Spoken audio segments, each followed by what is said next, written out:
আচলতে চাওক মই আপোনাৰ এইটো এটা পেটাৰ্ণ আমাৰ কংগ্ৰেছৰ পৰা কেইজনমান ব্যক্তি বিজেপি দলত যোগদান কৰি তেওঁলোকৰ অস্তিত্বই নাইকিয়া হৈ গৈছে। গতিকে এতিয়া বিজেপিৰ নেতৃত্বৰ দৃষ্টি আকৰ্ষণ কৰিবৰ কাৰণে তেওঁলোকে নিউ কনভাৰ্চবিলাকৰ জানে নহয়, অতি বেছি হয়। যেনেকৈ হিমন্ত বিশ্ব শৰ্মা অতি হিন্দুত্ব হ'বলৈ গৈ পেলাই গোটেই ভাৰতবৰ্ষতে তেওঁ মানে এতিয়া চবকে চাই পেলালে এইবিলাক সাম্প্ৰদায়িক কথা কোৱা।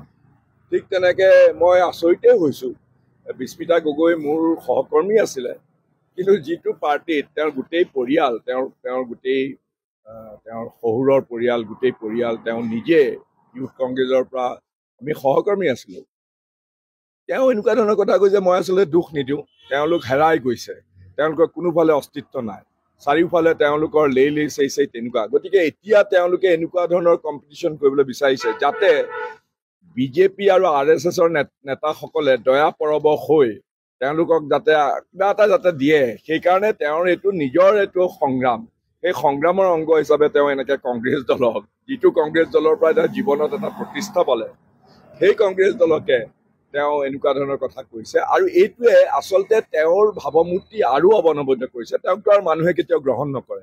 মই তাকে বেয়াই লাগে তেওঁৰ কথা ভাবি পেলাই, তেওঁ কি পৰিস্থিতিত এনে কথা ক'ব লগা হৈছে মই নাজানো।